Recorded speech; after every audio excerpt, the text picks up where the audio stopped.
Now, Chile is often cited as a success story in South America, but honestly, its journey is way more complicated and way more dramatic than a headline can ever capture. That's why, if you really want to understand the Chile of today, its culture, its politics, its spirit, we have to go back. Way, way back. So let's rewind 10,000 years, shall we? The land we now call Chile was first settled by migrating Native Americans who spread out along the coast and through those fertile valleys.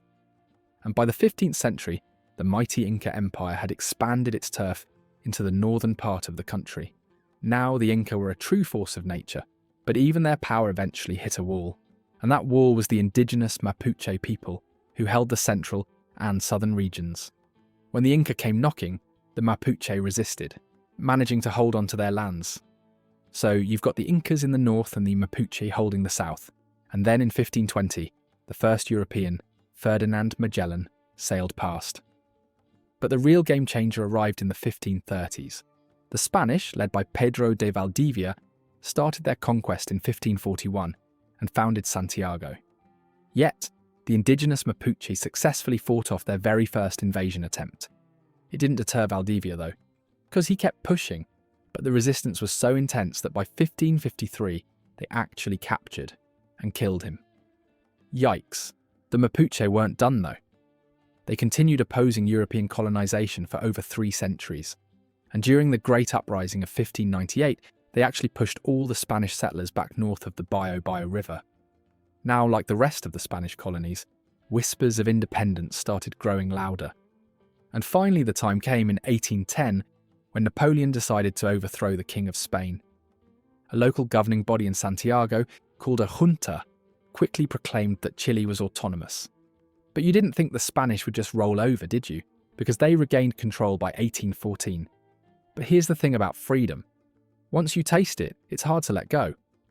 So the final push came when the famous Army of the Andes, a coalition led by José de San Martín and Bernardo O'Higgins, defeated the Spanish forces for good. The battles of Chacabuco and Maipú were the winning shots. And just like that, in 1818, Chile became formally independent. With O'Higgins as the supreme leader, he was a classic revolutionary. He tried to get a stable government going, failed, and was forced into exile in 1823. But that same year, Chile abolished slavery, making it a truly progressive move, way ahead of many of its neighbours. So, with independence secured, Chile enjoyed a period of stability. But the biggest drama came with a brutal conflict.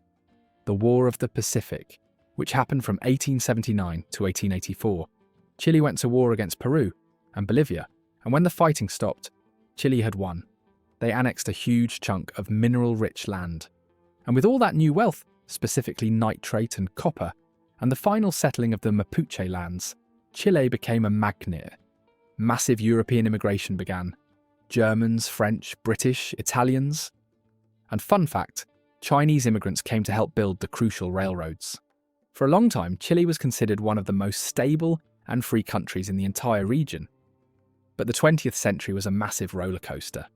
Political tension started to boil, and by 1970, the world saw something genuinely groundbreaking and, ultimately, tragic. Salvador Allende was elected as the world's first democratically elected Marxist president, and he immediately started a radical program of nationalization and social reform. Naturally, this absolutely terrified and angered powerful conservative forces, both inside the country and out. This tension peaked dramatically on September 11th, 1973. In a bloody military coup, the armed forces, led by Army Chief of Staff General Augusto Pinochet, overthrew Allende, who died during the fighting, and the democracy they fought so hard for, gone. Because Pinochet immediately dissolved the Congress, suspended the Constitution, and started a brutal dictatorship that lasted a dark 16 years. This period is marked by censorship, forced exile, and the horrific torture and execution of thousands of opponents. Then, in 1988, this dictatorship finally began to crumble. Pinochet lost a national referendum on whether he should stay in power, and the people had finally spoken. And here's what happened next. Democracy was formally restored in 1989 to 1990. Pinochet stepped down as head of state, though he controversially remained head of the army for a while, and later a life senator. After that, the country spent years trying to reconcile with the crimes of the past, with the general himself facing legal challenges up until his death in 2006. But just when you think it's all over, the 21st century has brought its own struggles, like the devastating 2010 earthquake, or the major political milestones from the election of the country's first woman president, Michelle Bachelet, to most recently, the 2020 referendum, where Chileans overwhelmingly decided to rewrite the Pinochet-era constitution. Honestly, that one was a huge deal, but that's just the historical foundation. Next up, we're zooming out to look at the geography of this incredible sliver of land.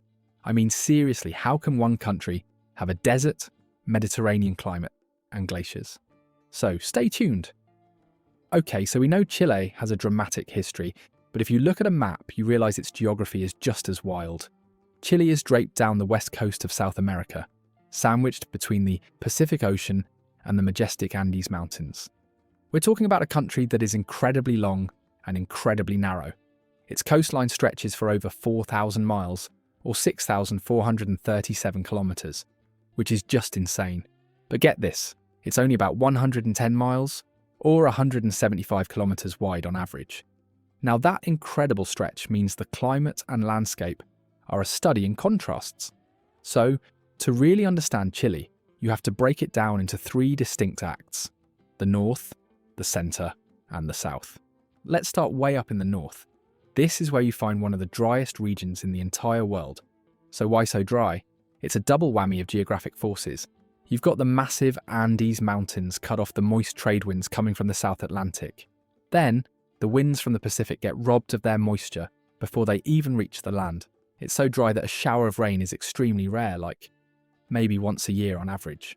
And the few rivers that manage to flow down from the Andes often just disappear into the sand long before they ever reach the sea. Then, as you travel south, the landscape slowly shifts. The barren desert gives way to semi-desert. And then suddenly you hit this absolutely lush, rich and fertile region we call central Chile. This is the country's garden. It's famous for its beautiful Mediterranean climate, mild, wet winters, and hot, dry summers. In fact, this is prime real estate for orchards and vineyards. Seriously, some of the world's best wines come from this transition zone. But that's not all, because this is also where most of the country's population live. The Central Valley, running north to south, is the beating heart of Chile. And what dominates this heart? Santiago, the capital, situated in a stunning setting, with the snow-capped Andes looming dramatically in the distance. It's the administrative and commercial centre for a reason. Keep heading south, and the country completely transforms again.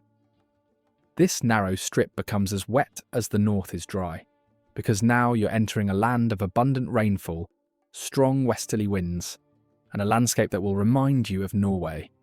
Southern Chile has a deeply indented, island-fringed coast, flanked by forest-clad mountains. We're talking about massive forests of cypress, beech, pine and cedar. You'll find dramatic, winding fjords and huge, lofty peaks, largely broken up into islands and peninsulas, complete with numerous glaciers.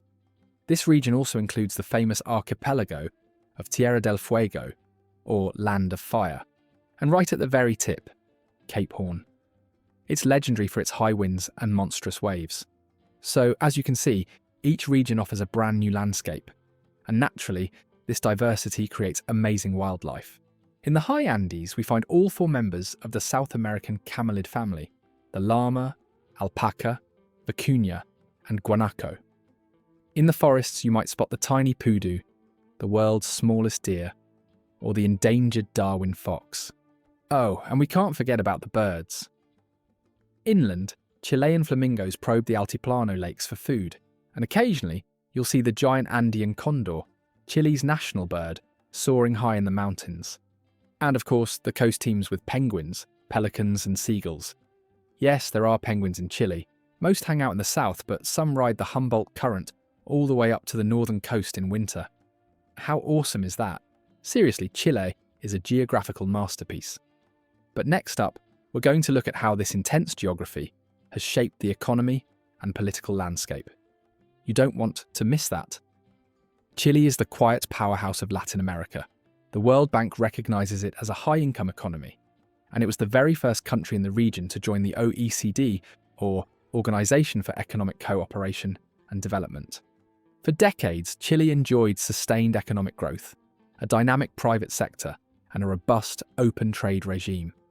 This success translated directly into people's lives, meaning they saw a huge reduction in poverty, which dropped from 8% in 2020 to 5% in 2024, and a significant expansion of the middle class. And so when we look at the numbers, this economic resilience is clear. The IMF estimated Chile's GDP per capita at $34,789 in 2024, which is the highest in Latin America. Some organizations, like World Economics, even estimate the true size of the economy to be larger, putting the 2025 GDP at around $742 billion.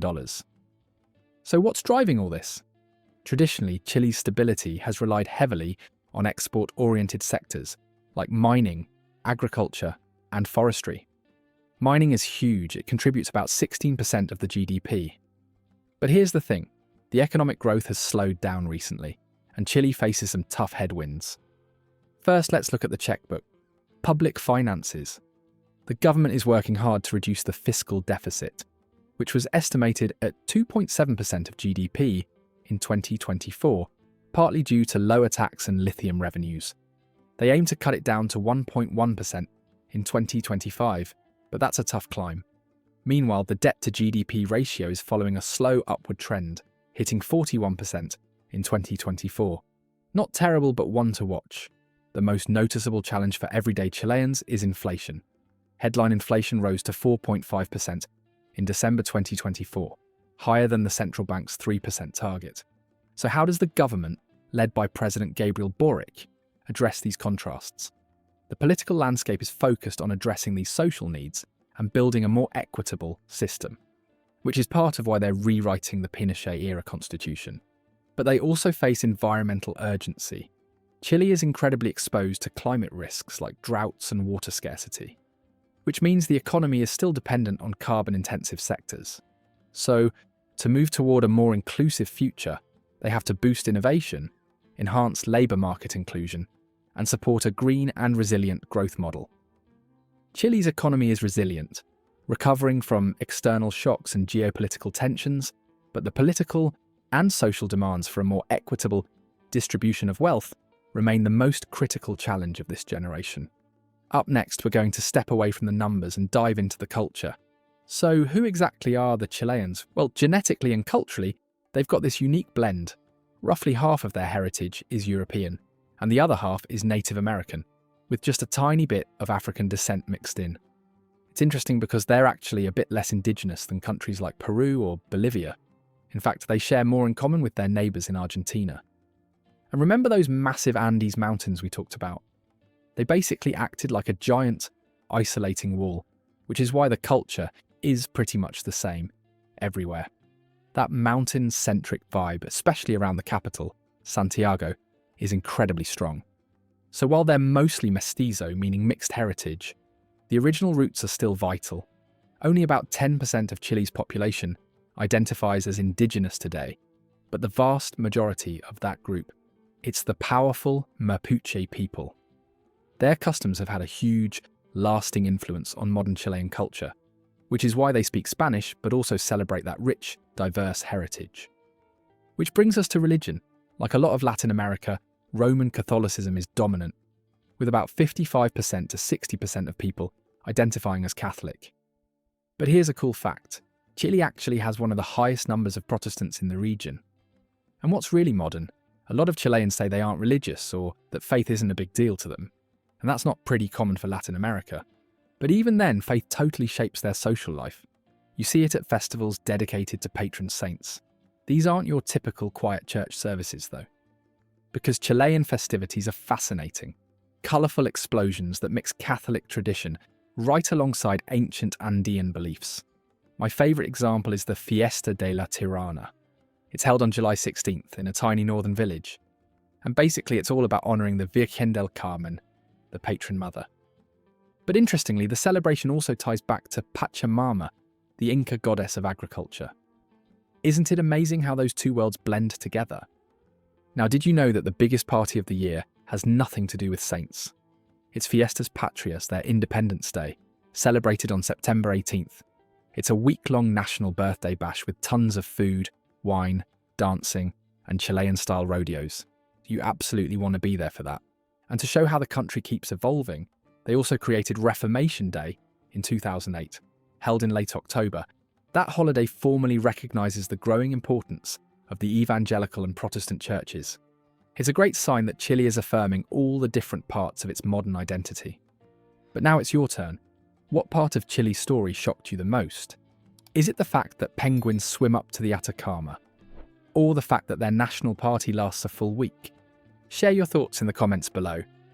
And as always, if you enjoyed this video, you're going to love this next one.